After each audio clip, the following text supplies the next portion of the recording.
Voici quelque chose qui va complètement vous retourner le cerveau. L'histoire de l'humanité, celle qu'on vous a apprise à l'école, est incomplète. On nous a toujours dit que l'évolution était une ligne droite. D'abord, il y avait des singes voûtés, puis ils se sont redressés un peu. Leurs cerveaux ont grossi, et pouf, nous voici. Homo sapiens, les seuls, les uniques, les maîtres de la planète. Mais c'est faux, c'est complètement faux.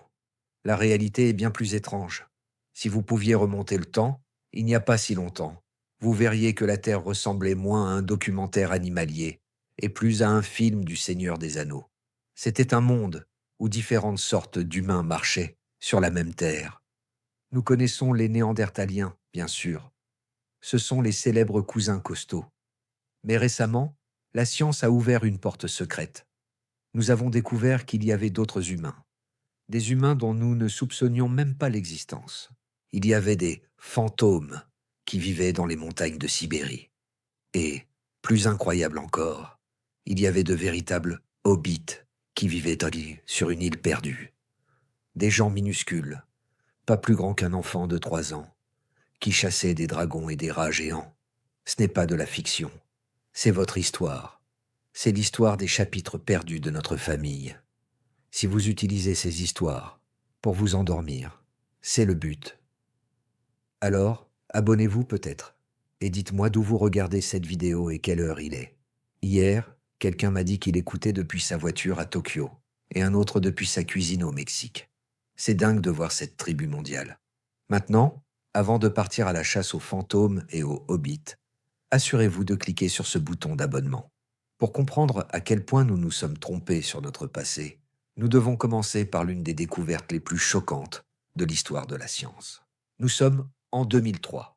L'endroit, l'île de Flores, en Indonésie. C'est une île magnifique, couverte de jungle épaisse et entourée d'eau dangereuse. Une équipe d'archéologues indonésiens et australiens creuse dans une grande grotte calcaire appelée Liang Bua.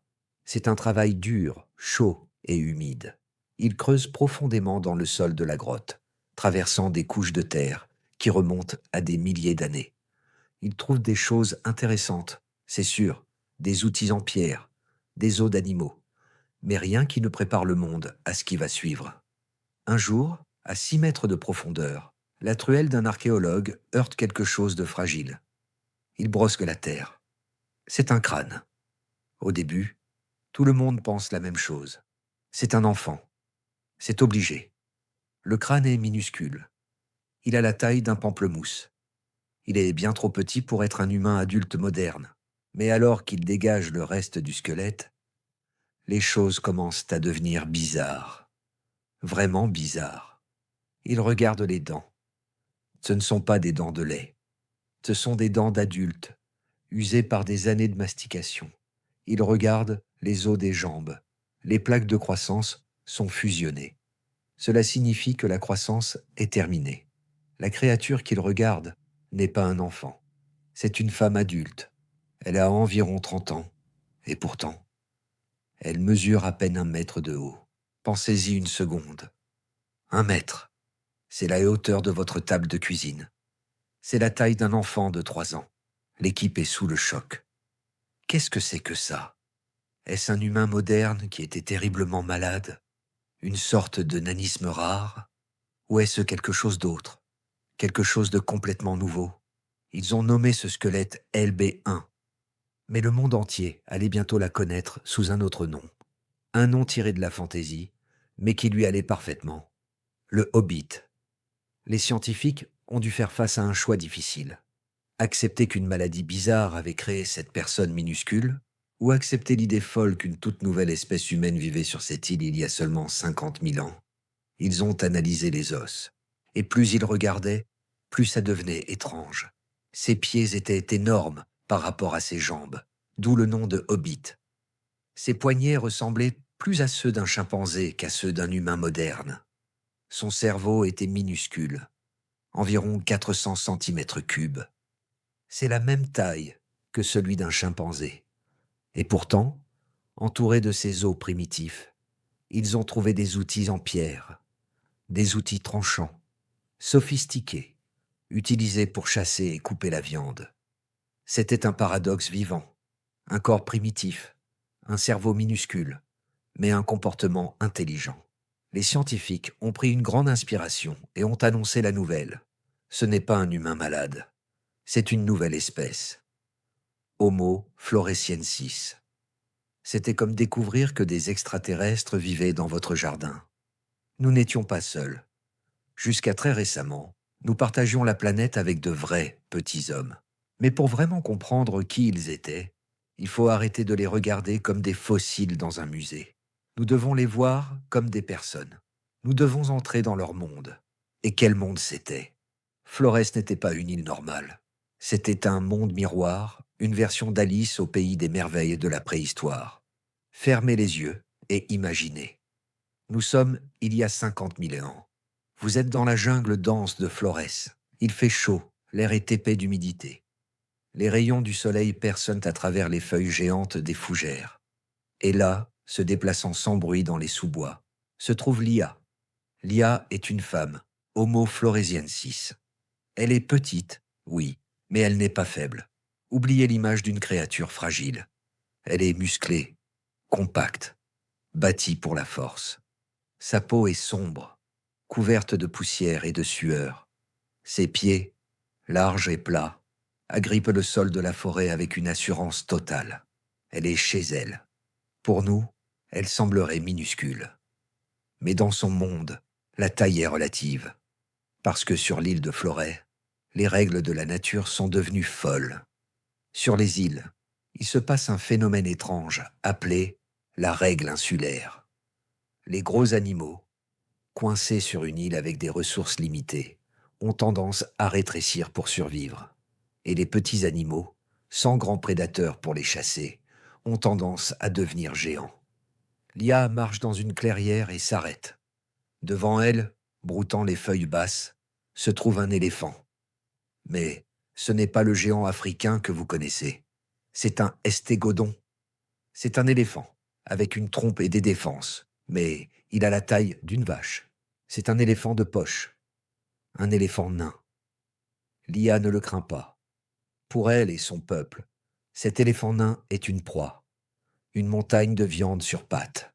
Mais si les éléphants sont petits, les cauchemars, eux, sont devenus géants. Lia entend un bruissement au-dessus d'elle. Elle lève les yeux. Perché sur une branche morte, la regardant avec des yeux froids et morts, se trouve un oiseau. Mais pas un moineau. C'est une cigogne marabout géante. Elle mesure 1,80 m. Elle est presque 2 fois plus grande que Lia. Elle a un bec comme une lance et elle mange de la viande. Pour cet oiseau, Lia n'est pas un humain dominant. Elle est un encas potentiel. Et ce n'est pas le pire. Le sol tremble légèrement. Lia se fige. Elle connaît ce rythme. C'est le pas lourd et traînant du vrai roi de l'île, le dragon de Komodo. Aujourd'hui, les dragons de Komodo sont effrayants. À l'époque de Lia, ils étaient là partout. Des lézards géants, venimeux, des machines à tuer préhistoriques qui pouvaient sentir le sang à des kilomètres. C'est le monde de Lia. Un monde où les humains sont petits, les rats sont gros. Oui, il y avait des rats géants de la taille de chat. Les oiseaux sont des monstres, et les lézards sont les rois. Comment a-t-elle survécu? Comment une créature avec un cerveau de la taille d'une orange a-t-elle pu naviguer dans cet enfer de la jungle sans se faire manger? La réponse est surprenante. Elle a survécu parce qu'elle était intelligente. Vraiment intelligente. Lia ne compte pas sur sa force. Elle compte sur son clan. Nous la voyons faire un geste silencieux de la main. Derrière elle, dans les fougères, 3 autres hobbits apparaissent. Ils sont armés. Pas de fusils, bien sûr, mais de lances en bambou durcis au feu et de pierres tranchantes. Ils ne vont pas attaquer le dragon. Ce serait du suicide. Ils l'évitent.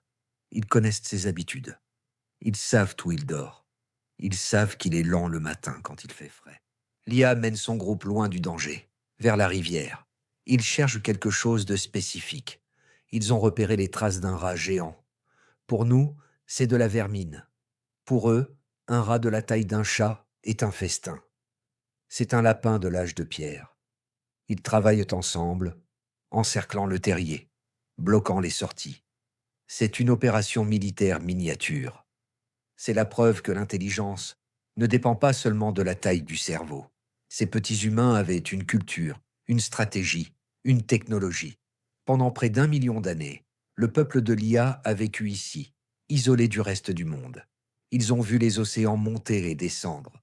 Ils ont vu des volcans exploser. Et ils ont survécu. Ils étaient les maîtres de leur petit univers bizarre. Ils n'avaient aucune idée qu'au-delà de l'océan, sur le continent asiatique, il y avait d'autres humains, des humains géants, des humains comme nous, et ils ne savaient pas que leur temps touchait à sa fin. Mais l'histoire de l'IA n'est que la moitié du mystère. Car pendant que les hobbits vivaient de leur vie insulaire, à des milliers de kilomètres au nord, dans le froid glacial de la Sibérie, une autre découverte était sur le point de changer l'histoire. Une découverte encore plus fantomatique. Si Homo floresiensis est l'humain que nous avons trouvé grâce à ses os, le prochain membre de notre famille oublié est l'humain que nous n'avons trouvé que grâce à son code. Nous allons quitter la jungle tropicale pour entrer dans une grotte gelée, où un simple petit bout d'os de doigt va révéler un secret encore plus grand. Comment le peuple de l'IA, ces humains de Flores, est-il devenu si petit? L'explication n'est pas une maladie étrange. C'est un phénomène évolutif bien connu, une sorte de règle magique qui s'applique lorsque des créatures se retrouvent piégées sur des îles. C'est ce que les scientifiques appellent le nanisme insulaire, devenir petit, et son opposé, le gigantisme insulaire, devenir géant. Et l'île de Flores est l'exemple le plus incroyable de ce phénomène au monde. Commençons par le nanisme. Imaginez qu'un groupe de grands animaux, comme des éléphants, se retrouve coincé sur une île après une montée des eaux. Sur le continent, leur grande taille était un avantage pour se défendre contre les lions et les tigres. Mais sur l'île, il n'y a pas de grands prédateurs. En revanche, la nourriture est limitée. Dans cet environnement, être grand devient un désavantage. Un grand corps a besoin de beaucoup de nourriture pour survivre. Les individus plus petits, qui ont besoin de moins de nourriture, ont plus de chances de survivre et de se reproduire. Sur des milliers de générations, l'espèce rétrécit. C'est exactement ce qui est arrivé sur Flores. Les ancêtres du stégodon, un type d'éléphant, sont arrivés sur l'île. Sur le continent, ils étaient des géants. Mais sur Flores, ils sont devenus des nains. Certains pas plus grands qu'une vache. Le peuple de l'IA a donc évolué aux côtés d'éléphants pygmées. Mais l'île joue aussi le tour inverse. C'est le gigantisme insulaire. Imaginez que de petits animaux, comme des rats ou des lézards, arrivent sur l'île. Sur le continent, leur petite taille les aidait à échapper aux prédateurs. Mais sur l'île, ces prédateurs n'existent pas. Les petits animaux peuvent soudainement grandir, sans être mangés.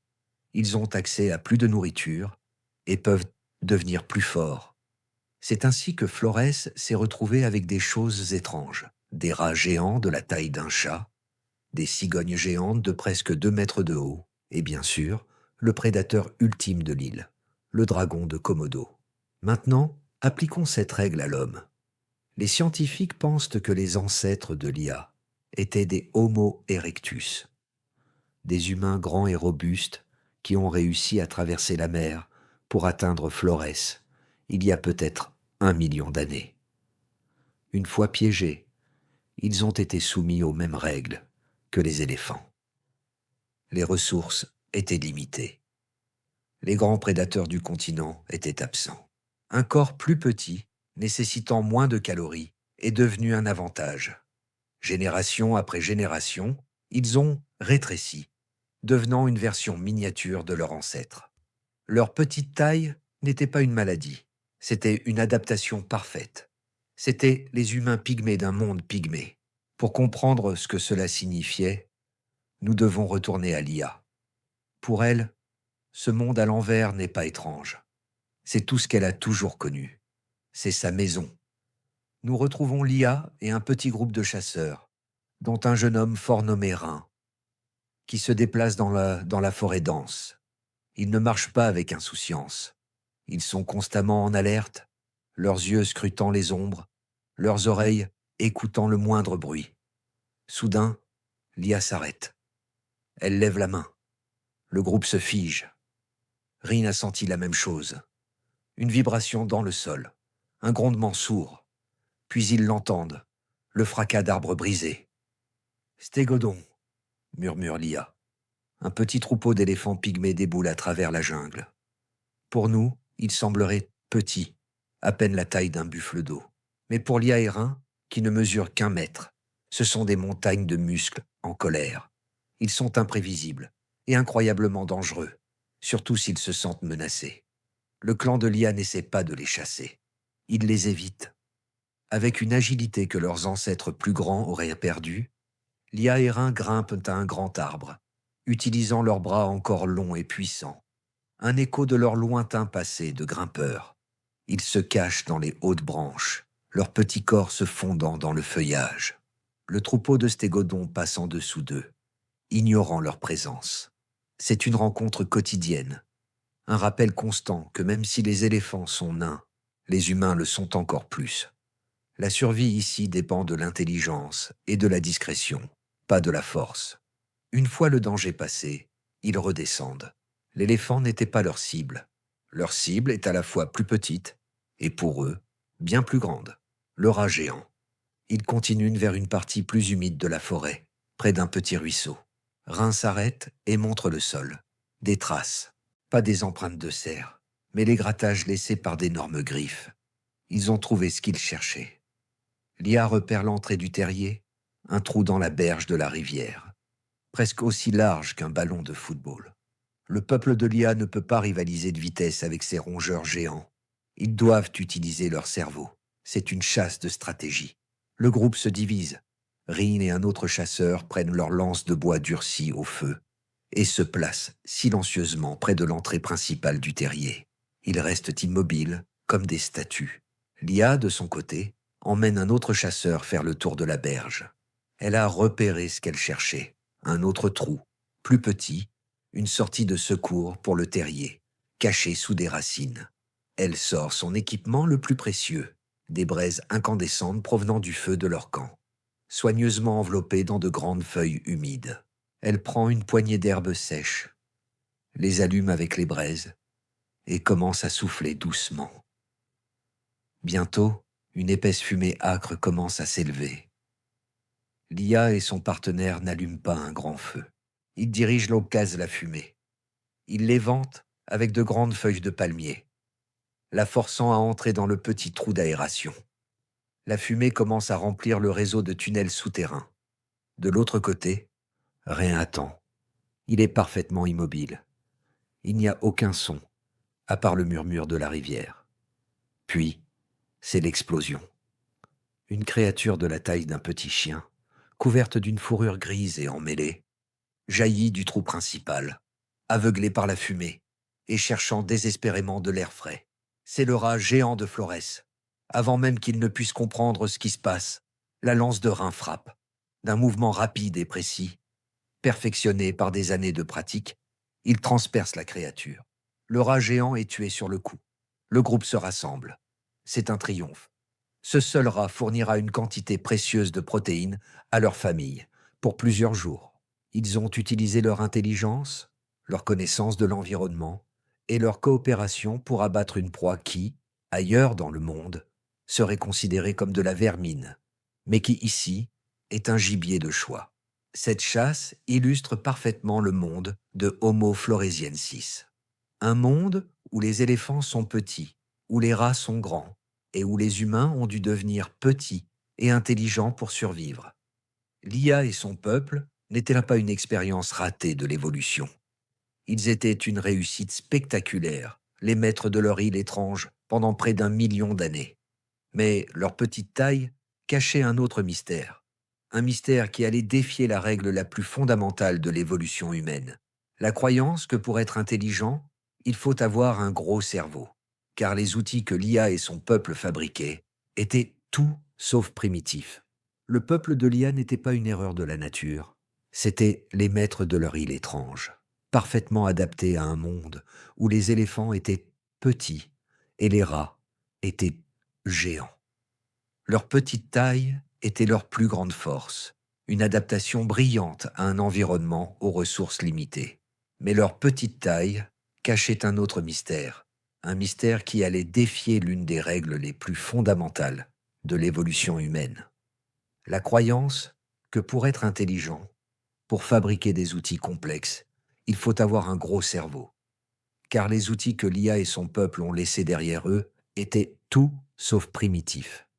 Dans la grotte de Liangboa, aux côtés des eaux du Hobbit, les archéologues ont trouvé des milliers d'outils en pierre, et ces outils racontent une histoire surprenante. Ce ne sont pas les hachereaux simples et grossiers associés au premier Homo erectus. C'est une boîte à outils beaucoup plus sophistiquée, comprenant des lames tranchantes, des pointes soigneusement façonnées, des grattoirs pour travailler les peaux, et même de petits outils délicats, probablement utilisés pour travailler le bois ou l'os. Certains de ces outils montrent une standardisation et une complexité de fabrication qui, ailleurs dans le monde à cette époque, étaient peine considérées comme la marque exclusive des Homo sapiens, notre propre espèce au cerveau volumineux. Comment est-ce possible? Comment une créature avec un cerveau de la taille d'un pamplemousse, plus petit que celui de certains de nos ancêtres, Australopithecus, qui ne fabriquait que les outils les plus simples, a-t-elle pu produire une technologie aussi avancée? C'est le paradoxe de Florès. C'est un défi direct à l'idée simple que gros cerveau égale intelligence égale outil complexe. L'histoire de Homo floresiensis suggère que la relation entre la taille du cerveau, l'intelligence et la technologie est beaucoup plus compliquée que nous ne le pensions. Plusieurs théories tentent d'expliquer ce paradoxe. Une idée est que les ancêtres Homo erectus de l'IA possédaient déjà une technologie relativement avancée lorsqu'ils sont arrivés sur l'île. Le peuple de l'IA n'aurait alors fait que maintenir cette tradition, fabriquant les mêmes outils sophistiqués, même si leur cerveau avait rétréci. C'est possible, mais cela soulève une autre question. Comment ont-ils pu maintenir une tradition technologique complexe pendant 1 million d'années avec un si petit cerveau? La fabrication d'outils complexes exige non seulement de l'habileté manuelle, mais aussi une planification, une mémoire et une capacité d'apprentissage importante. Une autre théorie, plus radicale, suggère que la taille du cerveau n'est pas le seul indicateur de l'intelligence. Peut-être que le cerveau de Homo floresiensis, bien que petit, était organisé différemment. Peut-être qu'il était incroyablement efficace, câblé, d'une manière qui lui permettait d'atteindre des capacités cognitives élevées malgré sa petite taille. Après tout, chez les humains modernes, il n'y a pas de corrélation simple entre la taille du cerveau et l'intelligence. L'organisation interne du cerveau, la façon dont les différentes zones sont connectées, pourrait être bien plus importante que la taille globale. Le Hobbit nous oblige à repenser ce que signifie réellement être intelligent. Pour voir cette intelligence inattendue en action, nous devons retourner à l'IA. Elle n'est pas seulement une chasseuse habile, elle est aussi une artisane experte. Nous la retrouvons maintenant dans l'abri sous roche, assise près du feu. Elle ne se repose pas, elle travaille. Devant elle se trouve un nodule de roche volcanique dure. Elle tient dans sa main un percuteur en pierre soigneusement sélectionné. Ce n'est pas un martelage aléatoire. Chaque coup est précis, calculé. Elle prépare d'abord le noyau, enlevant de gros éclats pour créer une plateforme de frappe. Puis, avec des coups plus légers et plus contrôlés, elle commence à détacher de longues et fines lames du noyau. Ce ne sont pas de simples éclats, ce sont des outils standardisés, chacun avec un bord tranchant comme un rasoir, parfait pour couper la viande ou travailler le bois. C'est une technique qui exige une planification considérable et une compréhension profonde de la façon dont la roche se fracture. Son petit cerveau travaille avec une concentration intense, coordonnant ses mains et ses yeux avec une précision remarquable. Rhin, le jeune chasseur, observe, il apprend. L'IA ne lui donne pas d'instructions verbales complexes. Elle lui montre, elle guide ses mains, elle lui apprend à sentir la pierre, à anticiper la fracture. L'apprentissage est visuel, tactile, basé sur l'imitation et la répétition. C'est peut-être ainsi qu'une tradition technologique complexe a pu être maintenue pendant si longtemps avec un petit cerveau, par une transmission culturelle incroyablement efficace. basée sur l'observation et la pratique, plutôt que sur des explications abstraites. Plus tard, nous voyons l'IA utiliser l'un de ces outils finis. Elle a besoin de fabriquer une nouvelle lance en bois. Elle sélectionne une jeune pousse droite et solide. Avec l'une de ses lames de pierre tranchantes, elle commence à enlever l'écorce, puis à façonner la pointe. Le travail est rapide, efficace. En peu de temps, elle a créé une arme simple mais mortelle. Elle utilise ensuite un autre outil en pierre, plus petit et plus pointu, pour percer un trou à la base de la lance, peut-être pour y attacher des plumes afin d'améliorer sa trajectoire. Ce n'est pas le travail d'un singe, c'est le travail d'un esprit humain, capable de concevoir un outil, de planifier sa fabrication et de l'utiliser pour atteindre un but précis. La petite taille de l'IA ne la limite pas. Son intelligence, quelle que soit son organisation neurologique, est clairement à la hauteur de la tâche. Le paradoxe de Flores nous rappelle que l'évolution ne suit pas toujours une ligne droite et prévisible. L'intelligence n'est pas toujours une question de taille. Parfois, dans des environnements uniques, comme une île isolée, l'évolution peut trouver des solutions surprenantes, créant des créatures qui défient aussi nos attentes et nous obligent à repenser nos définitions les plus fondamentales. L'IA et son peuple étaient un témoignage de cette créativité évolutive. Ils étaient petits, mais ils étaient intelligents. Ils étaient isolés, mais ils étaient prospères. Ils étaient différents, mais ils étaient indéniablement humains. Ils étaient la preuve vivante que l'arbre généalogique humain était bien plus touffu et bien plus étrange que nous ne l'avions jamais imaginé. Mais même alors que l'IA et son peuple prospéraient dans leur monde insulaire unique, d'autres drames humains se déroulaient sur la grande scène du monde. À des milliers de kilomètres de là, dans les montagnes glacées de Sibérie, une autre découverte était sur le point d'être faite. Une découverte qui n'impliquait pas un squelette presque complet, mais juste un minuscule éclat d'os. Une découverte qui allait révéler une autre branche perdue de notre famille. Une branche fantôme, connue non pas par sa forme, mais par le code secret caché au plus profond de ses cellules. Le puzzle de notre passé complexe et fragmenté était sur le point de devenir encore plus mystérieux. L'IA et son peuple, les hobbits de Flores, étaient un témoignage vivant de l'incroyable créativité de l'évolution. Petits, mais intelligents. Isolés, mais prospères. Ils étaient à la preuve que l'arbre généalogique humain était bien plus touffu, bien plus étrange et bien plus diversifié que nous ne l'avions jamais imaginé. Le paradoxe de leur outil sophistiqué, fabriqué par de si petits cerveaux, restait un mystère fascinant, une énigme qui nous obligeait à repenser ce que signifie vraiment être intelligent. Ils étaient un chapitre perdu de notre histoire, un chapitre qui n'avait été redécouvert que par hasard dans une grotte indonésienne humide. Mais même alors que l'IA et son peuple prospéraient dans leur monde insulaire unique, leur temps était compté. Les archives fossiles sont impitoyables. Elles nous disent que les traces de Homo floresiensis, leurs os, leurs outils de pierre, s'arrêtent brusquement il y a environ 50 000 ans. Après 1 million d'années de succès ininterrompu, les hobbits de Flores ont disparu de la surface de la Terre. Pourquoi? Qu'est-il arrivé à cette branche unique de notre famille?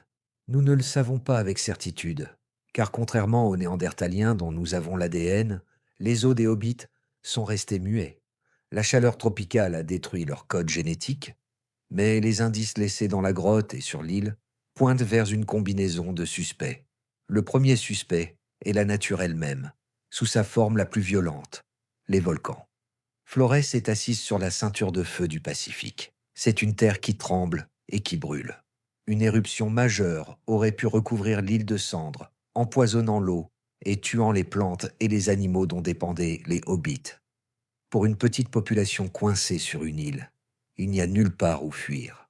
Le deuxième suspect, et le plus sombre, c'est nous, Homo sapiens.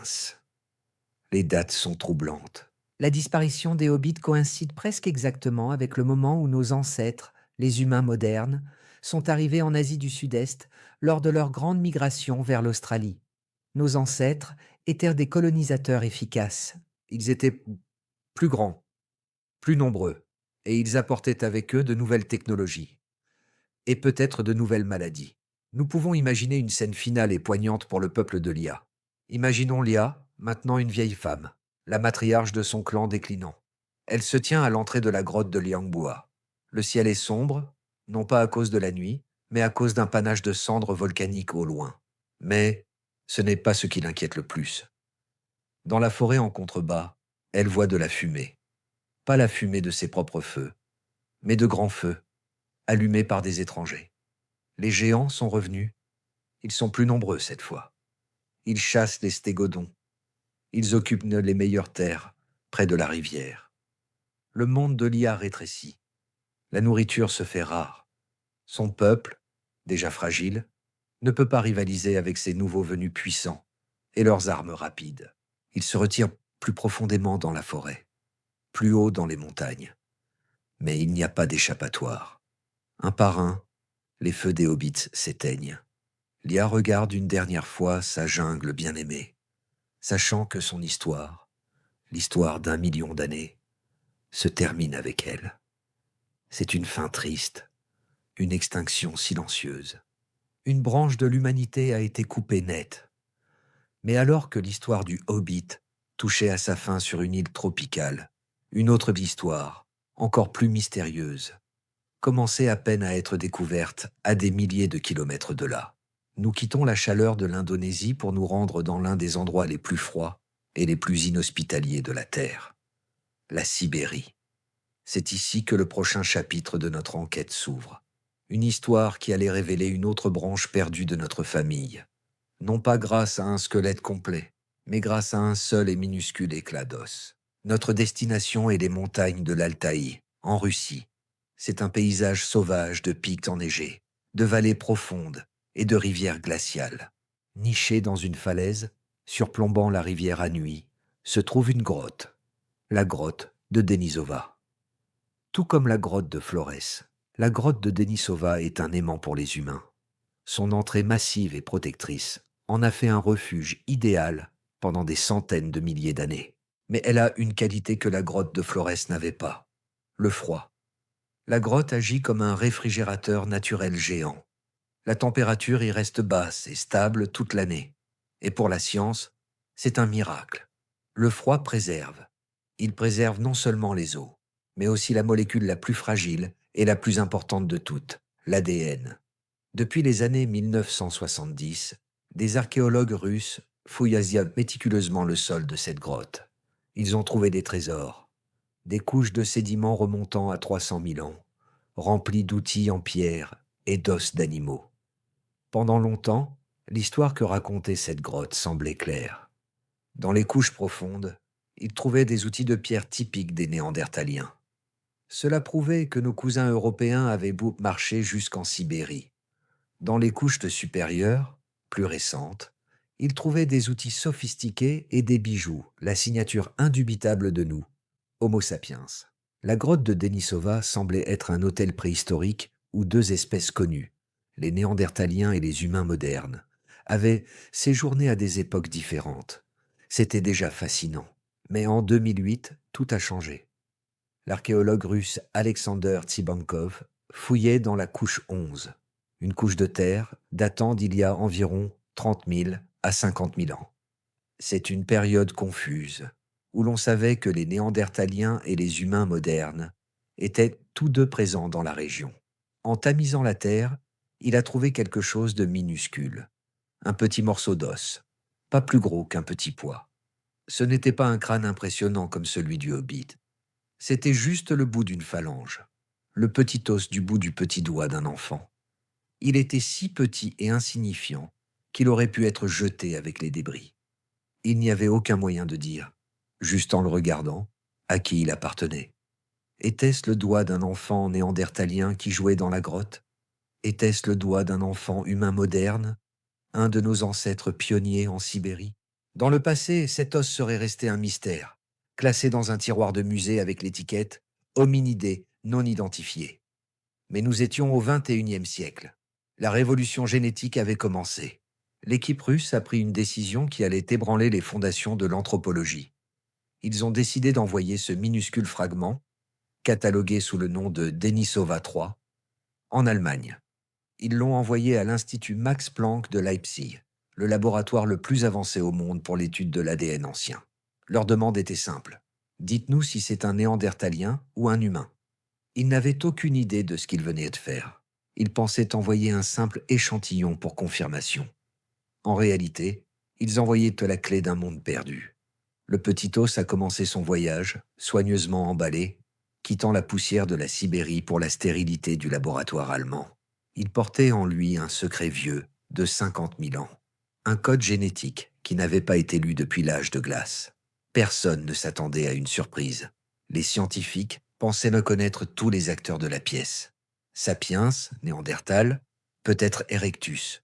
La scène était complète. Mais le fantôme de la grotte de Denisova était sur le point de parler.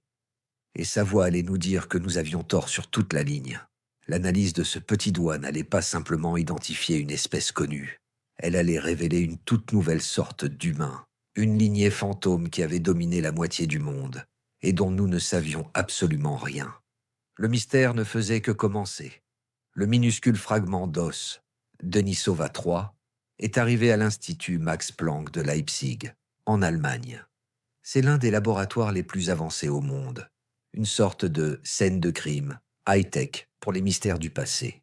C'est ici que travaille le généticien suédois Svante Pääbo, un pionnier dans le domaine incroyablement difficile de l'ADN ancien. Pääbo et son équipe, notamment le chercheur Johannes Krause, ont passé des années à perfectionner les techniques pour extraire et lire les fragments d'ADN dégradés de fossiles vieux de plusieurs dizaines de milliers d'années. Ils travaillent dans des salles ultra propres, portant des combinaisons stériles, luttant constamment contre le plus grand ennemi de l'ADN ancien, la contamination par l'ADN moderne, y compris le leur. Lorsque le petit os de Denisova est arrivé, l'objectif était simple. L'équipe a extrait un petit échantillon de poudre d'os et a commencé le processus pour isoler l'ADN mitochondrial, ADNMT. L'ADN mitochondrial n'est qu'une petite partie de notre code génétique, mais il est beaucoup plus abondant que l'ADN du noyau et donc plus facile à récupérer dans les vieux os. Plus important encore, il est transmis uniquement par la mère, ce qui en fait un outil parfait pour suivre les lignées généalogiques à travers le temps. Ils allaient simplement comparer l'ADNMT de cet os à celui des Néandertaliens et des humains modernes pour voir à quel groupe il appartenait. Johannes Krause a commencé à assembler les fragments d'ADNMT comme un puzzle. La séquence a commencé à apparaître sur son écran d'ordinateur. Il a fait la comparaison. Et il n'en a pas cru ses yeux. Ce qu'il voyait n'avait aucun sens. La séquence n'était pas celle d'un humain moderne, mais elle n'était pas non plus celle d'un néandertalien. Elle était autre. Il a vérifié et revérifié, pensant qu'il s'agissait d'une erreur, d'une contamination. Mais les résultats étaient au clair. La séquence était unique. Elle différait de l'ADNMT d'un humain moderne par près de 400 lettres génétiques.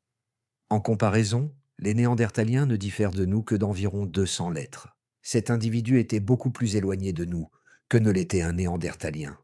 Pour trouver un ancêtre commun entre nous, les Néandertaliens et cet individu mystérieux, il fallait remonter non pas à 500 000 ans, mais à près d'1 million d'années. L'équipe était sous le choc. C'était l'équivalent scientifique de découvrir une nouvelle couleur primaire. Ce petit os n'appartenait ni à un humain moderne, ni à un néandertalien. Il appartenait à une lignée humaine entièrement nouvelle et inconnue. Une lignée qui s'était séparée de la nôtre bien avant la scission entre les néandertaliens et les Homo sapiens. Ils avaient découvert une troisième sorte d'humain, un fantôme génétique qui avait hanté les montagnes de Sibérie. Ils les ont appelés, tout simplement, les Denisoviens, du nom de la grotte où ils avaient été trouvés. Cette découverte, publiée en 2010, a été une bombe dans le monde de la paléoanthropologie. C'était la première fois qu'une nouvelle espèce humaine était découverte, non pas par l'étude de la forme de ses os, mais uniquement par l'analyse de son ADN. C'était une façon entièrement nouvelle de faire de l'archéologie, une archéologie génétique. Mais l'ADN mitochondrial ne raconte qu'une partie de l'histoire. L'équipe de Pääbo a réussi l'impossible. Ils ont réussi à extraire et à séquencer l'ADN nucléaire complet, le génome entier, de ce minuscule os de doigt. C'était un exploit technique stupéfiant. Et l'ADN nucléaire a raconté une histoire encore plus complexe et plus nuancée. Il a montré que les Denisoviens n'étaient pas si éloignés de nous que l'ADNMT le suggérait. En fait, ils étaient un groupe frère, des Néandertaliens. Ils partageaient un ancêtre commun avec les Néandertaliens, il y a environ 600 000 ans, et cet ancêtre commun partageait un ancêtre avec nous, Homo sapiens, il y a environ 800 000 ans. Les Denisoviens étaient donc les cousins asiatiques des Néandertaliens européens. Pendant que ce drame scientifique se déroulait à Leipzig, révélant une nouvelle branche de notre famille grâce à la technologie la plus avancée, imaginons un instant une scène parallèle, un drame humain qui s'est joué 1 million d'années plus tôt, une scène qui a donné naissance à l'autre branche perdue de notre famille, celle de l'IA. Nous sommes sur une plage d'Asie du Sud-Est, il y a peut-être 1 million d'années. Le monde est différent, le niveau de la mer est plus bas, mais les îles sont toujours séparées par des étendues d'eau dangereuses. Un petit groupe de Homo erectus est sur la plage, peut-être après avoir été chassé de son territoire par un autre groupe, ou simplement en explorant. Ce sont des gens grands, robustes, avec de gros cerveaux et des outils en pierre efficaces. Ils voient, à l'horizon, une masse terrestre sombre, une île. Poussés par le besoin ou la curiosité, ils construisent un simple radeau de bambou. Ou peut-être sont-ils emportés par une tempête sur des débris de végétation. C'est un voyage terrifiant. Ils dérivent pendant des jours, perdus en mer. Finalement, épuisés, déshydratés mais vivants, ils s'échouent sur la plage de cette nouvelle terre. C'est l'île de Flores. Ils explorent leur nouvelle maison. Ils trouvent des fruits, de l'eau et des animaux étranges qu'ils n'ont jamais vus. Mais ils réalisent aussi quelque chose d'important. Ils sont seuls. Il n'y a pas d'autres humains. Et la mer qui les entoure est trop large et trop dangereuse pour être traversée à nouveau. Ils sont piégés. Ce petit groupe de pionniers est devenu la population fondatrice. Ils étaient là, les ancêtres de l'IA. Coupés du reste du monde humain, ils ont été livrés à eux-mêmes, soumis aux règles étranges de l'évolution insulaire. Leur histoire n'allait pas être découverte par l'ADN, car le climat chaud et humide de Flores a détruit tout leur code génétique. Leur histoire n'a été découverte que grâce à leurs rousses, à leurs squelettes, qui ont survécu par miracle. Ces deux histoires parallèles montrent le contraste saisissant de notre passé. D'un côté, l'histoire des Denisoviens, une histoire d'interconnexion, de vastes territoires et de mélanges génétiques, découvertes uniquement par l'ADN. De l'autre, l'histoire de Homo floresiensis, une histoire d'isolement total, d'évolution étrange et unique, découverte uniquement par les os. Pendant que les ancêtres de l'IA rétrécissaient sur leur île, devenant une espèce entièrement nouvelle, les Denisoviens, eux, parcouraient un continent entier. Le minuscule os du doigt n'était que le premier indice. Les scientifiques se sont alors posé une question évidente. Si les Denisoviens existaient, s'ils étaient une branche majeure de l'humanité en Asie, ont-ils disparu sans laisser de traces? Ou, tout comme nous savons que les Homo sapiens se sont mélangés avec les Néandertaliens, nous sommes-nous aussi mélangés avec ces mystérieux humains sibériens?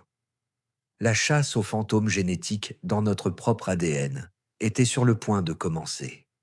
La découverte du petit os de doigt dans la grotte sibérienne avait lâché une bombe dans le monde scientifique.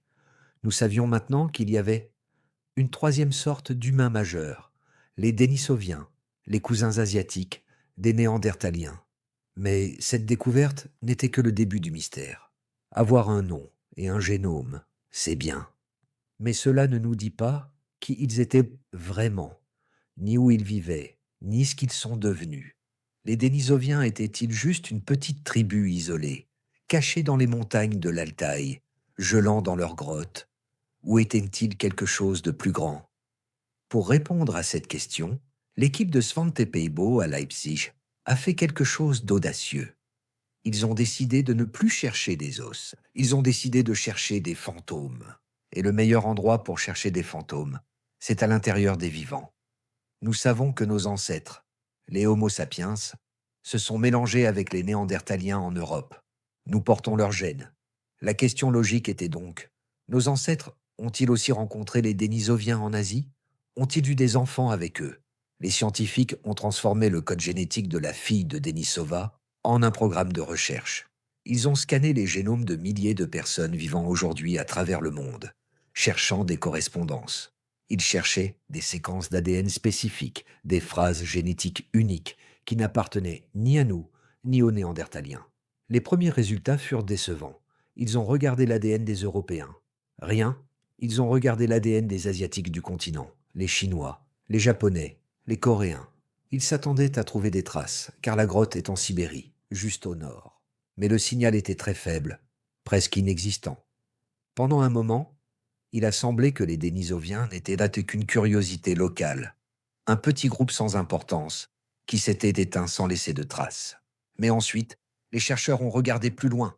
Ils ont regardé vers le sud, vers les îles, vers l'Océanie. Et là, sur leurs écrans d'ordinateur, le signal a explosé. C'était un choc total. Les populations qui portaient le plus d'ADN dénisovien ne vivaient pas en Sibérie. Elles ne vivaient même pas sur le continent asiatique.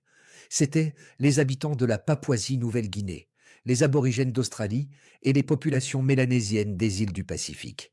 Ces gens portent en eux jusqu'à 5% d'ADN dénisovien. C'est énorme. C'est plus que la quantité d'ADN néandertalien que portent les Européens. Cela signifie que leurs ancêtres ne se sont pas contentés de croiser un dénisovien par hasard. Ils se sont mélangés avec eux, à grande échelle, et pendant longtemps. Cette découverte a complètement redessiné la carte du monde antique. Elle nous a forcés à imaginer un scénario incroyable. La grotte de Denisova est en Russie, près de la Mongolie. La Nouvelle-Guinée est une île tropicale située à des milliers de kilomètres au sud-est, au-delà de l'équateur. Comment l'ADN d'un peuple sibérien s'est-il retrouvé dans le sang des insulaires tropicaux? La seule conclusion logique est que les Dénisoviens n'étaient pas confinés à la Sibérie. La Sibérie n'était probablement que la limite nord extrême de leur territoire. Leur véritable empire, leur cœur, devait se trouver en Asie du Sud-Est. Imaginez la carte de l'Asie il y a 60 000 ans. Le niveau de la mer était plus bas. Les grandes îles comme Sumatra, Java et Bornéo étaient reliées au continent asiatique pour former une immense masse terrestre, appelée le Sundaland. Les scientifiques pensent maintenant que le Sundaland était le royaume des Dénisoviens. Ils devaient être partout. Ils vivaient dans les jungles, sur les côtes, dans les montagnes. Ils étaient nombreux. Ils étaient diversifiés. Ils étaient les maîtres de l'Orient. Et cela change notre vision de l'histoire. Quand nos ancêtres, Homo sapiens, sont sortis d'Afrique et ont commencé leur grande migration vers l'Australie, ils n'ont pas traversé une terre vide. Ils ont traversé le territoire des Dénisoviens. Imaginons cette rencontre. Nous sommes il y a 50 000 ans, quelque part dans ce qui est aujourd'hui la Thaïlande ou le Vietnam. Un groupe de nos ancêtres, des Homo sapiens à la peau sombre, agiles et armés de lances légères, avancent à travers la jungle. Ils sont des explorateurs, poussant toujours plus loin vers l'est. Soudain, ils tombent sur un autre groupe. Ce sont des humains, mais ils sont différents. Ils sont robustes, peut-être plus grands, avec des visages larges et des dents massives, comme nous le savons grâce à la mâchoire trouvée au Tibet. Ce sont les Dénisoviens du Sud. Ce n'était pas nécessairement une guerre. L'ADN nous dit que c'était intime. Il y a eu des échanges, des mariages, des enfants. Nos ancêtres ont absorbé les Dénisoviens sur leur passage. C'est un concept vertigineux. Il y a 50 000 ans, le monde était cosmopolite. L'Europe appartenait aux Néandertaliens. L'Afrique appartenait aux Sapiens.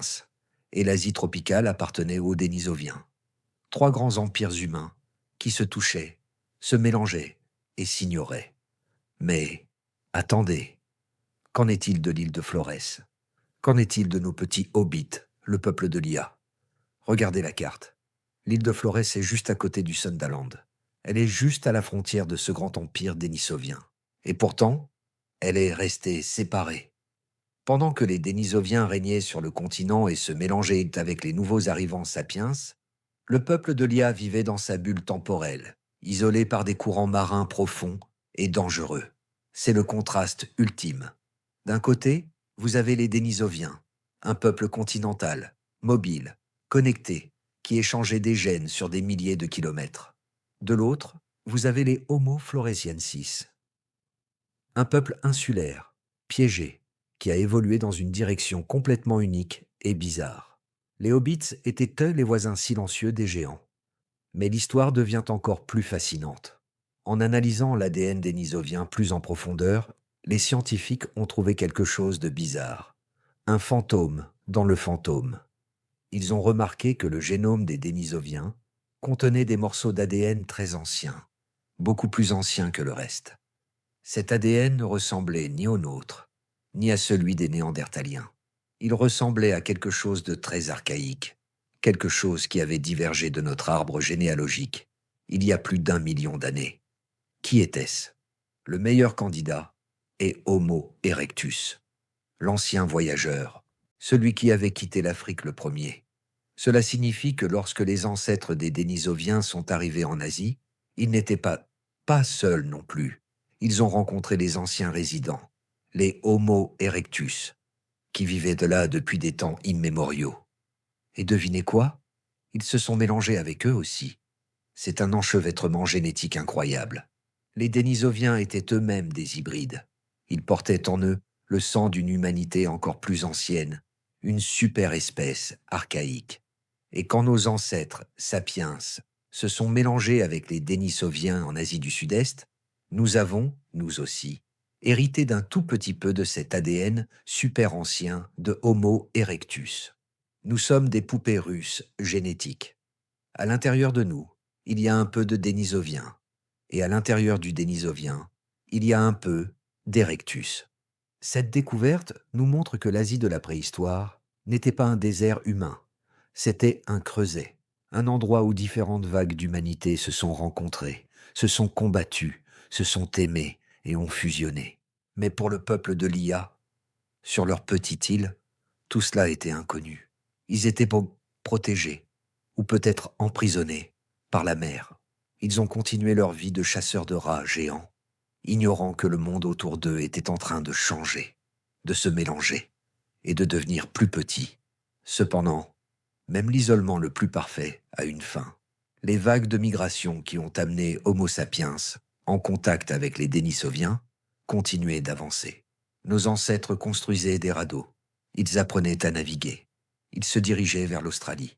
Et sur leur chemin, inévitablement, leur bateau allait passer près des côtes de Flores.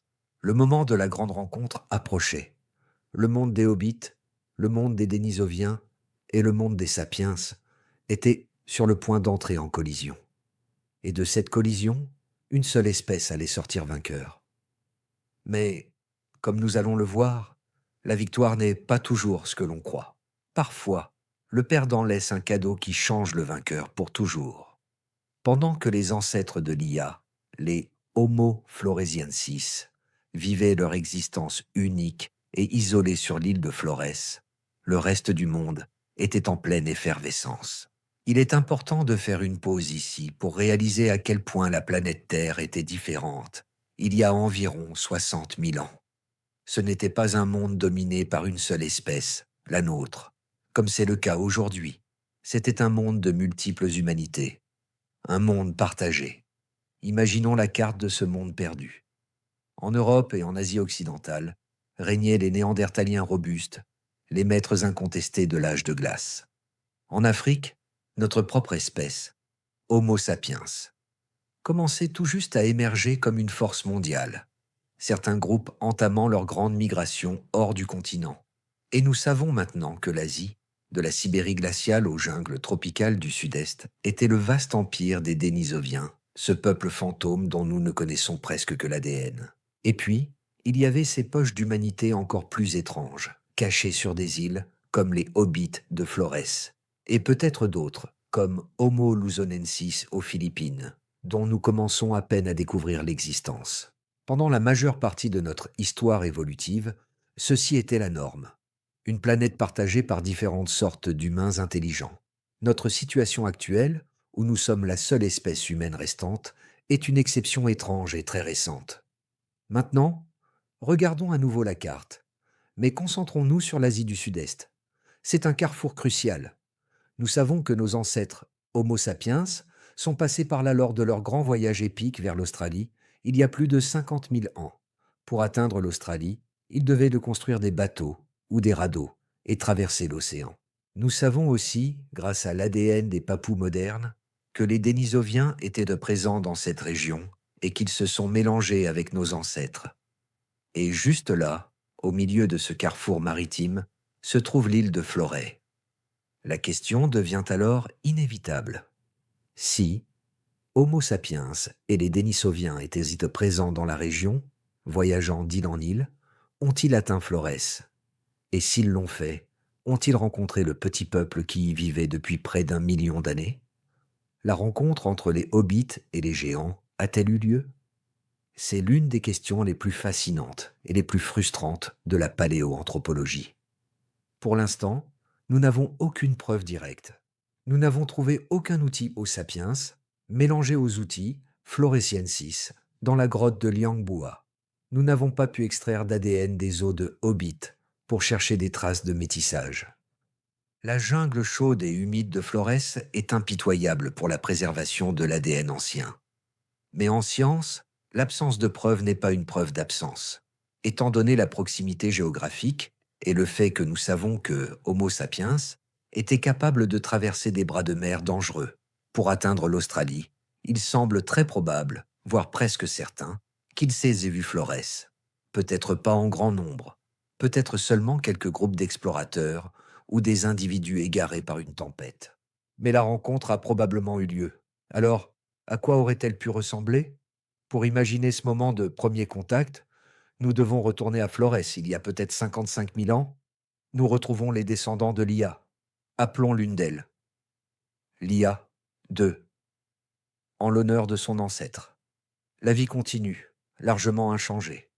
L'IA 2 est une experte de son monde. Elle connaît chaque plante, chaque animal.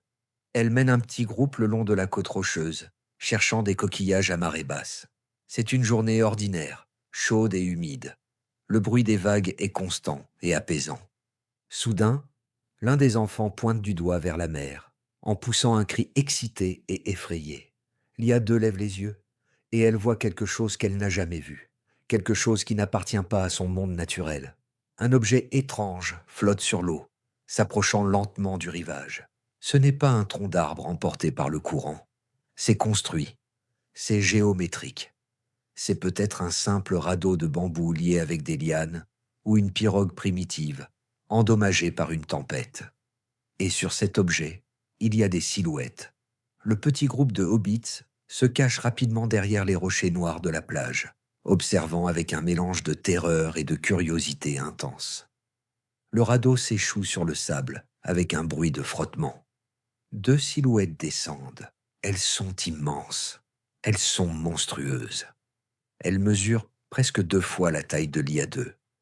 Pour elles, qui mesurent 1 mètre, ces nouveaux venus qui mesurent 1,70 m ou 1,80 m sont de véritables géants. Ils sont grands, élancés, avec une peau plus sombre que la sienne. Ils bougent différemment, avec de longues enjambées qui couvrent le sol rapidement. Leurs visages sont étranges, plats, avec un menton proéminent que son peuple n'a pas. Ils portent des ornements étranges, peut-être des colliers de coquillages différents des siens, ou des plumes dans leurs cheveux. Ils parlent entre eux. Ce n'est pas les sons simples que l'IA2 utilise. C'est une langue rapide, complexe, musicale. Une cascade de sons totalement incompréhensibles. Qui sont-ils? Sont-ce des Homo sapiens, explorateurs, déviés de leur route vers l'Australie? Ou sont-ce des Dénisoviens des îles voisines? Nous ne le saurons peut-être jamais. Pour l'IA2, ce ne sont pas des espèces différentes. Ce sont des géants. Des créatures sorties peut-être des mythes, de ses ancêtres sur le monde extérieur, ou des démons venus de la mer. Les géants semblent faibles, épuisés par leur voyage en mer. Ils s'assoient lourdement sur le sable, regardant autour d'eux avec confusion. Ils ont soif. Ils sont vulnérables. L'IA2 observe depuis sa cachette. Son cœur bat la chamade. Son instinct lui dit de fuir, de retourner dans la sécurité de la grotte profonde. Mais la curiosité est une force puissante chez tous les humains, quelle que soit leur taille. Ils ne semblent pas agressifs. Ils semblent perdus. Après un long moment, l'IA-2 prend une décision courageuse. Elle sort lentement de derrière les rochers. Elle se tient là, minuscule sur la grande plage, ses mains ouvertes pour montrer qu'elle ne tient pas de lance. Les géants la voient. Leur surprise est évidente. Ils se figent. Ils n'ont probablement jamais vu un humain aussi petit. Un adulte parfaitement proportionné, mais de la taille d'un enfant. Ils se lèvent, mais ne font aucun mouvement hostile. Ils sont fascinés. Il n'y a pas de langage commun. La communication se fait par le regard et les gestes simples. L'IA-2 pointe vers elle-même, puis vers sa famille, qui se cache encore. L'un des géants fait de même, touchant sa poitrine. Ils essaient de communiquer. C'est un moment de connexion pure, au-delà des espèces. Peut-être que l'IA-2, voyant leur état de faiblesse, leur offre un peu de nourriture, quelques coquillages ou un fruit qu'elle transportait. Un geste universel de bienvenue, ou du moins de non-hostilité. Les géants acceptent. Ils mangent. La tension baisse. Peut-être que les géants restent quelques jours sur la plage, réparant leur embarcation, reprenant des forces. Ils observent le petit peuple chasser les rats géants avec une efficacité redoutable. Ils sont impressionnés par leur agilité, leur silence. Le petit peuple les observe en retour, fasciné par leurs outils étranges, peut-être des lances plus longues ou des techniques de feu différentes. Puis, un jour, les géants repartent. Ils poussent leur radeau dans les vagues, montent à bord et disparaissent à nouveau sur la vaste mer, aussi mystérieusement qu'ils étaient arrivés. Pour le peuple de l'IA-2, cette rencontre devient une légende, l'histoire des géants venus de la mer, une histoire racontée autour du feu pendant des générations. Il y a d'autres mondes, disent-ils. Il y a d'autres gens, grands comme des arbres. Cette rencontre brève, pacifique, n'a laissé aucune trace archéologique, aucune trace génétique que nous pouvons trouver aujourd'hui. Mais elle a marqué leur mémoire culturelle. Cette scène est purement spéculative, bien sûr, mais elle est scientifiquement plausible. Elle illustre la réalité stupéfiante de ce monde perdu, un monde où différentes sortes d'humains pouvaient potentiellement se rencontrer, s'observer, interagir, sans nécessairement se détruire. La découverte de Denis, l'enfant hybride néandertal-dénisovien en Sibérie, nous a prouvé que de telles interactions entre espèces humaines différentes n'étaient pas seulement possibles, mais qu'elles se produisaient réellement. Le monde de 50 000 ans n'était pas un monde de frontières claires et infranchissables entre les espèces. C'était un monde fluide, un monde de métissage, d'échange et de curiosité. Mais ce monde diversifié touchait à sa fin. La vague d'Homo sapiens qui se répandait à travers le monde, comme une marée montante, n'allait pas seulement absorber ou remplacer les Néandertaliens et les Dénisoviens sur les continents. Elle allait aussi, directement ou indirectement, sceller le destin des humanités uniques qui s'étaient épanouies dans l'isolement des îles. La rencontre pacifique sur la plage était peut-être une exception. La réalité de la compétition pour les ressources est souvent plus cruelle. La fin approchait pour les hobbits de Florès et pour les fantômes dénisoviens. Et cette fin n'allait pas être une légende douce, mais un silence définitif. Pendant près d'1 million d'années, le peuple de l'IA, les Homo floresiensis, avait régné sur son royaume insulaire isolé. Ils avaient survécu aux changements climatiques, aux éruptions volcaniques, et avaient de créer une culture et une technologie uniques, parfaitement adaptées à leur monde étrange. Leur histoire était un témoignage incroyable de la résilience et de l'adaptabilité humaine. Mais aucune histoire ne dure éternellement. Dans les couches de sédiments de la grotte de Liangbua, les indices de leur présence, leurs os, leurs outils, s'arrêtent brusquement. Les dernières traces de Homo floresiensis datent d'il y a environ 50 000 ans. Après 1 million d'années de succès, les hobbits de Florès ont disparu de la surface de la Terre. Pourquoi ? Qu'est-il arrivé à cette branche unique et fascinante de notre famille ? La disparition de Homo floresiensis est l'un des grands mystères non résolus de la paléoanthropologie. Contrairement aux Néandertaliens et aux Dénisoviens, dont nous pouvons étudier l'ADN pour trouver des indices, les os des hobbits n'ont pas livré leurs secrets génétiques. Nous devons nous fier aux indices laissés dans la grotte et dans l'environnement de l'île elle-même. Et ces indices pointent vers plusieurs suspects potentiels. Le premier suspect est la nature elle-même, sous sa forme la plus violente, les volcans. Flores fait partie de la ceinture de feu du Pacifique, l'une des régions volcaniques les plus actives de la planète. L'île est parsemée de volcans, dont certains sont encore actifs aujourd'hui. Une éruption majeure ou une série d'éruptions aurait pu avoir des conséquences catastrophiques pour une petite population vivant sur une île isolée. Une épaisse couche de cendres volcaniques aurait pu empoisonner les sources d'eau, détruire la végétation et tuer les animaux dont dépendaient les hobbits. Une éruption massive aurait pu rendre l'île entière inhabitable pendant des années, voire des décennies. L'histoire du clan du rivage après l'éruption du Toba nous a montré à quel point une chute de cendres peut être dévastatrice. Pour une population déjà limitée à une seule île, une telle catastrophe aurait pu être fatale. Le deuxième suspect est le changement climatique. Bien que l'isolement insulaire ait protégé Flores des grands cycles glaciaires du Nord, le climat mondial n'était pas statique. Il y a environ 50 000 ans, le monde traversait une période de fluctuations climatiques. Ces changements auraient pu affecter l'écosystème unique de Flores. Peut-être qu'un changement dans les régimes de pluie a réduit les forêts dont dépendaient les hobbits. Peut-être que cela a provoqué l'extinction des rats géants ou des stégodons pygmées, leur principale source de nourriture. Pour une espèce aussi spécialisée et isolée, même un changement environnemental apparemment mineur aurait pu suffire à rompre le fragile équilibre de leur survie. Et puis, il y a le troisième suspect, le suspect qui plane sur la disparition de toutes les autres espèces humaines. Nous, Homo sapiens. Les dates coïncident de manière troublante. Les dernières traces de Homo floresiensis disparaissent juste au moment où les preuves archéologiques suggèrent que les premiers humains modernes arrivaient dans la région de l'Asie du Sud-Est et se dirigeaient vers l'Australie.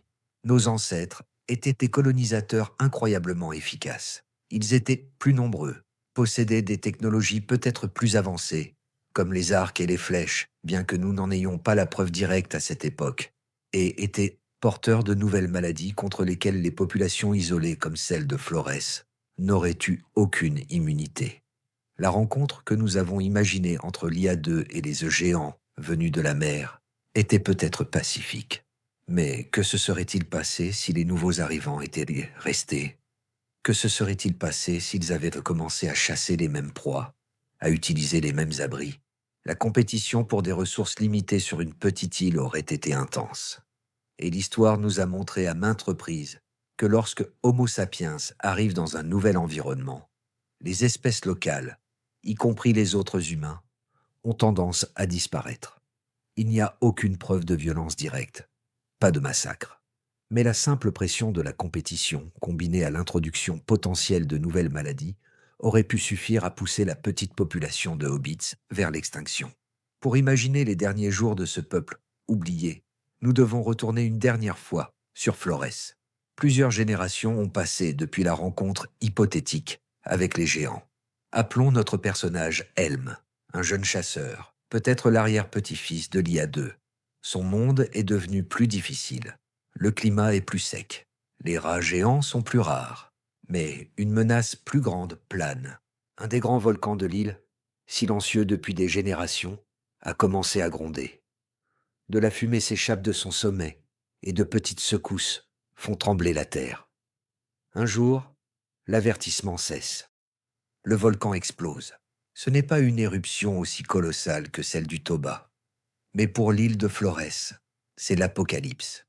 Une pluie de cendres chaudes et de pierres ponces s'abat sur la forêt. Le ciel s'obscurcit. L'air devient irrespirable. Helm et sa petite famille se réfugient dans la grotte de Liangbua, tout comme leurs ancêtres l'avaient fait pendant d'innombrables générations. Mais cette fois, c'est différent. La chute de cendres dure des jours. Quand elle s'arrête enfin, le monde extérieur est méconnaissable.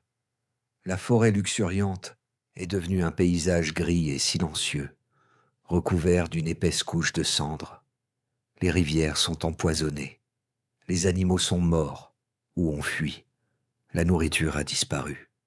Elm et sa famille survivent pendant un certain temps grâce aux réserves qu'ils avaient. Mais les semaines deviennent des mois. La forêt ne repousse pas. Les animaux ne reviennent pas. Ils sont piégés dans leurs grottes, affamés, regardant leur monde mourir. Un par un, les membres de la petite bande succombent à la faim, à la maladie, au désespoir. Helm est peut-être le dernier. Nous pouvons l'imaginer, assis seul à l'entrée de la grotte silencieuse, regardant un monde stérile, le dernier de son espèce. 1 million d'années d'histoire unique, sur le point de s'éteindre avec lui. Ou peut-être que la fin a été différente. Peut-être que le volcan n'a pas explosé. Peut-être qu'un jour, elle m'a vu un nouveau groupe de géants arriver sur la côte. Plus nombreux cette fois. Ils ne sont pas repartis. Ils se sont installés. Ils ont chassé les mêmes proies rares. Ils ont occupé les meilleures grottes. Le peuple d'Elm, déjà affaibli par les changements climatiques, n'a tout simplement pas pu rivaliser. Ils ont été lentement repoussés vers les marges de l'île, leur nombre diminuant à chaque génération, jusqu'à ce qu'ils disparaissent, non pas par la guerre, mais par l'attrition silencieuse. Quelle que soit la cause exacte, le résultat est le même. Il y a 50 000 ans, l'Homo floresiensis s'est éteint. Une expérience humaine unique, un chapitre fascinant de notre histoire, a pris fin. Leur disparition est un rappel poignant de la fragilité de l'existence et du fait que l'évolution n'est pas une garantie de survie éternelle. Pendant ce temps, sur le grand continent asiatique, l'autre humanité oubliée, les Dénisoviens, faisait face à sa propre fin imminente. Mais leur histoire de disparition allait être très différente. Ce n'était pas une histoire de catastrophe soudaine ou d'isolement total. C'était une histoire de mélange, de compétition et d'absorption par la vague montante de notre propre espèce. La fin des Hobbits a été une extinction. La fin des Dénisoviens allait être une dissolution. La fin de l'Homo floresiensis a été abrupte et totale. Une catastrophe naturelle ou l'arrivée d'une nouvelle espèce a probablement anéanti leur petite population isolée, mettant fin à 1 million d'années d'une histoire humaine unique. Leur chapitre s'est terminé par une extinction. Mais qu'en est-il de l'autre humanité oubliée, les Dénisoviens? Leur histoire de disparition est bien plus complexe, bien plus nuancée et bien plus intime. Les Dénisoviens n'ont pas seulement disparu, ils se sont dissous en nous. Contrairement aux Hobbits, confinés sur une seule île, les Dénisoviens étaient un peuple continental. Comme nous l'avons vu, leur héritage génétique s'étend de la Sibérie glaciale aux jungles tropicales de la Papouasie-Nouvelle-Guinée. Ils formaient une population vaste et diversifiée, les véritables maîtres de l'Asie pendant des centaines de milliers d'années. Ils ne pouvaient pas être anéantis par une seule éruption volcanique ou un seul changement climatique local. Leur fin a coïncidé avec un seul événement majeur, l'arrivée et l'expansion de notre propre espèce, Homo sapiens, à travers leur territoire. Que s'est-il passé lorsque ces deux humanités se sont rencontrées, non pas une seule fois, mais des milliers de fois, à travers un continent entier, sur des millénaires? Il n'y a aucune preuve de guerre généralisée ou de génocide. La réponse est probablement un mélange de deux facteurs, la compétition et l'assimilation. Le premier facteur est la compétition. Nos ancêtres, Homo sapiens, qui sortaient d'Afrique, n'étaient pas nécessairement plus forts ou plus intelligents que les Dénisoviens au niveau individuel. Mais ils avaient peut-être un avantage. Peut-être que leur langage, plus complexe, leur permettait de former des réseaux sociaux plus grands et plus stables. Peut-être que leur technologie, même si elle semblait similaire, leur donnait un léger avantage dans la chasse ou la collecte de nourriture. Sur une longue période, même un petit avantage de 1% peut faire une énorme différence. Dans un paysage où les ressources étaient limitées, nos ancêtres ont peut-être simplement surpassé les Dénisoviens. Ils ont eu plus d'enfants qui ont survécu, occupant lentement les meilleures grottes, les meilleures zones de chasse et repoussant les populations dénisoviennes, moins nombreuses, vers les marges. Mais le deuxième facteur est bien plus fascinant. Et nous en avons la preuve formelle dans notre ADN, l'assimilation. Lorsque nos ancêtres ont rencontré les Dénisoviens, ils ne les ont pas seulement combattus, ils ont fait l'amour avec eux. Nous savons, grâce à la découverte de Denis, l'hybride néandertalien dénisovien, que ces différents groupes humains n'étaient pas des espèces totalement séparées. Ils étaient interféconds. Ils pouvaient avoir des enfants ensemble. Et ils l'ont fait. Imaginons une scène qui a dû se produire des milliers de fois. Un petit groupe de Dénisoviens, peut-être une famille élargie, vit dans une vallée montagneuse d'Asie centrale. Ils sont parfaitement adaptés à leur environnement froid et en haute altitude. Ils sont forts, robustes et connaissent chaque rocher de leur territoire. Un jour, un nouveau groupe arrive. Ce sont des Homo sapiens. Ils sont plus grands, plus élancés, et ils parlent une langue complexe et rapide. Au début, il y a de la méfiance, mais les deux groupes sont humains. Ils reconnaissent l'intelligence dans les yeux de l'autre. Ils ont peut-être besoin l'un de l'autre. Le groupe Zedon Sapiens est peut-être perdu ou a besoin de nourriture. Le groupe dénisovien, plus petit, voit peut-être un avantage à s'allier avec ces nouveaux venus. Ils partagent un feu, ils échangent des outils ou de la nourriture. Et inévitablement, des liens personnels se forment. Un jeune chasseur sapiens est peut-être fasciné par une jeune femme dénisovienne, admirant sa force et sa connaissance de la montagne, ou vice-versa.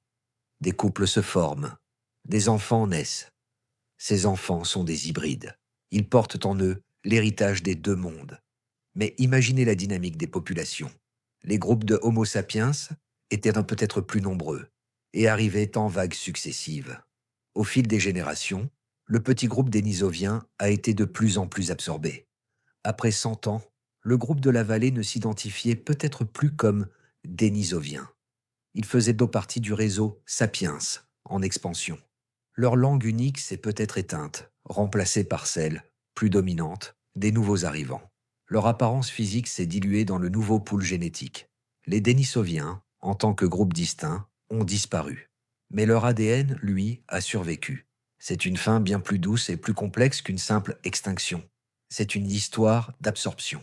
Les Dénisoviens n'ont pas été vaincus, ils ont été intégrés. Et cet héritage génétique n'était pas seulement une relique sentimentale. Il s'est avéré être un cadeau d'une valeur inestimable pour leurs nouveaux descendants hybrides. Lorsque les Homo sapiens sont arrivés en Asie, ils étaient des immigrants tropicaux, mal adaptés aux nouveaux défis du continent. Les Dénisoviens, eux, y vivaient depuis des centaines de milliers d'années.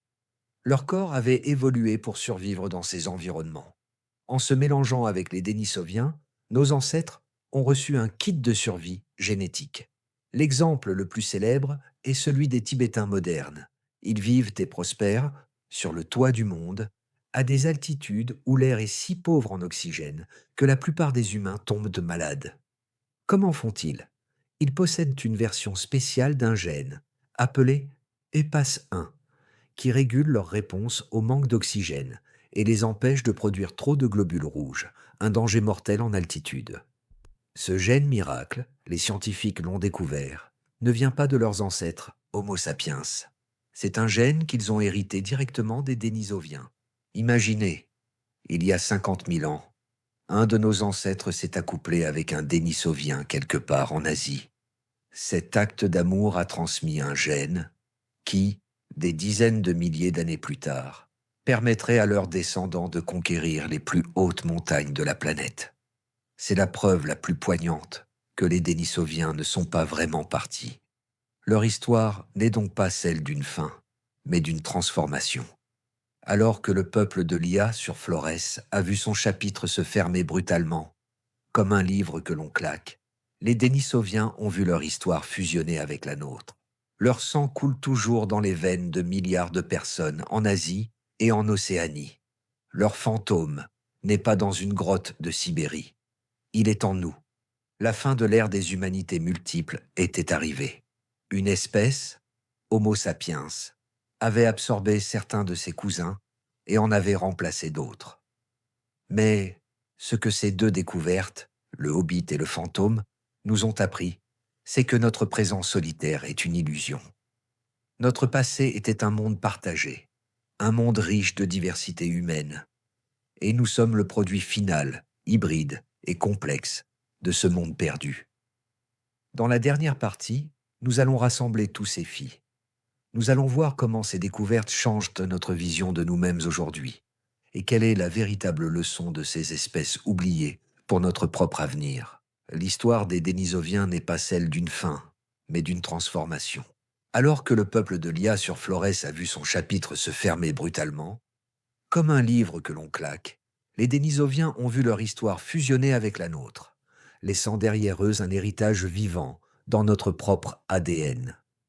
Ces deux découvertes extraordinaires, le hobbit sur son île et le fantôme dans sa grotte, ont fait bien plus que d'ajouter des noms à une liste.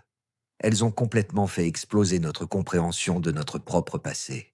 Elles nous ont forcés à déchirer les vieux manuels scolaires qui montraient l'évolution humaine comme une ligne droite et simple. Un singe se redressant lentement pour devenir un homme en costume. La vérité est bien plus désordonnée et bien plus belle. L'arbre généalogique humain n'est pas un tronc unique.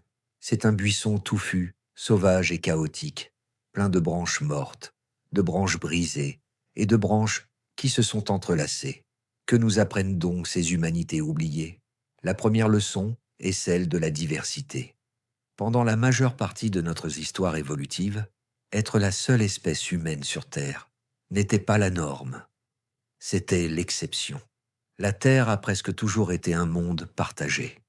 C'était un monde à la Seigneur des Anneaux, où différentes sortes de gens coexistaient.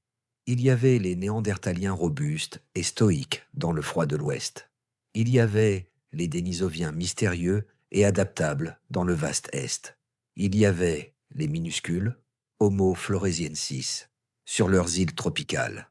Et il y avait nous, Homo sapiens, les nouveaux venus agités.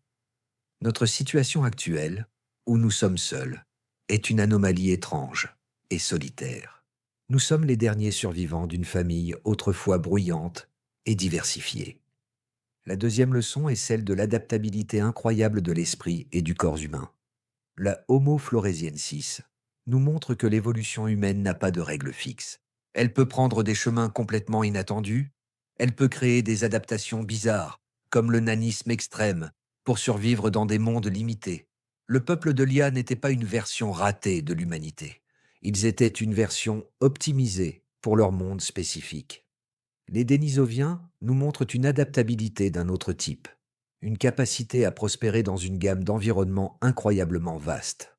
Des montagnes glacées de Sibérie au plus haut plateau du Tibet, jusqu'aux jungles humides des tropiques. L'humanité n'est pas une seule chose.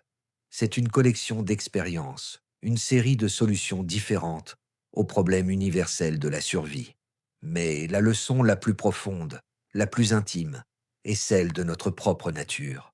La découverte que nos ancêtres se sont mélangés avec ces autres espèces change fondamentalement la réponse à la question « Qui sommes-nous » ? Pendant longtemps, nous avons cru à la pureté de notre espèce. Nous pensions que nous avions remplacé les autres parce que nous étions supérieurs et que nous étions restés séparés. La génétique a détruit ce mythe. Nous ne sommes pas purs. Nous sommes des mosaïques. Nous sommes des hybrides. Nous sommes le produit final d'un long processus de rencontre. Presque toutes les personnes vivant aujourd'hui en dehors de l'Afrique portent les cicatrices et les cadeaux de ces rencontres. Nous portons environ 2% de Néandertal. Et pour des milliards de personnes en Asie et en Océanie, il y a cet héritage supplémentaire, l'ADN dénisovien. Cet ADN n'est pas poubelle, il est actif. Il travaille en nous en ce moment même. Comme nous l'avons vu, le gène qui permet aux Tibétains de respirer à haute altitude est un cadeau dénisovien. D'autres gènes nous aident à combattre des virus, influencent la forme de notre visage ou même la façon dont notre corps stocke la graisse. Nous sommes littéralement construits avec les pièces détachées de nos cousins disparus. Cela devrait changer notre façon de voir les autres humains aujourd'hui. Si nous sommes tous des mélanges, si nous portons tous en nous les fantômes d'autres espèces, alors les concepts de race ou de pureté biologique deviennent encore plus ridicules. Nous sommes une seule espèce, unis par un passé de mélange constant. Revenons une dernière fois à Lia, sur son île. Imaginons-la debout sur une falaise, regardant l'océan. Elle est la dernière de son genre. Quand elle meurt, son monde meurt avec elle. C'est la tragédie de l'extinction. C'est le silence. Maintenant, regardons un enfant moderne dans une rue de Papouasie-Nouvelle-Guinée ou au Tibet. Il joue, il rit. Il ne sait pas qu'il est différent. Mais dans ses cellules, il y a un petit morceau de code, une séquence d'ADN qui a été forgée il y a 500 000 ans dans une grotte de Sibérie. Le Denisovien n'est pas mort comme l'IA. Il a changé de forme. Il vit à travers cet enfant. C'est le triomphe de l'assimilation. Les détectives de l'Institut Max Planck n'ont pas seulement trouvé un nouvel os. Ils ont trouvé une nouvelle façon de voir l'humanité. Ils nous ont montré que nous ne sommes pas les vainqueurs solitaires d'une guerre ancienne. Nous sommes les héritiers d'une histoire complexe. Les fantômes de la préhistoire ne sont pas là pour nous effrayer. Ils sont là pour nous compléter.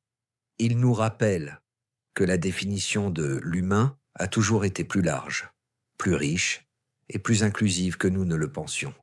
Alors, la prochaine fois que vous vous sentirez seul, rappelez-vous que vous ne l'êtes pas vraiment. Vous transportez une foule en vous. Vous êtes le gardien d'un musée génétique. Vous portez l'héritage des hobbits qui chassaient les rats géants, des fantômes qui gravissaient les montagnes de glace et des voyageurs qui ont traversé les mers. Leur histoire est notre histoire. Leurs luttes sont devenues nos forces. Et tant que nous vivrons, tant que l'humanité continuera son voyage, ils ne seront jamais vraiment oubliés. Merci de m'avoir accompagné dans ce voyage à travers les chapitres perdus de notre passé. C'est une histoire qui continue d'être écrite chaque fois qu'un archéologue donne un coup de truelle et chaque fois qu'un généticien décode une nouvelle séquence. Qui sait quels autres cousins nous attendent encore, cachés dans la terre ou dans notre sang?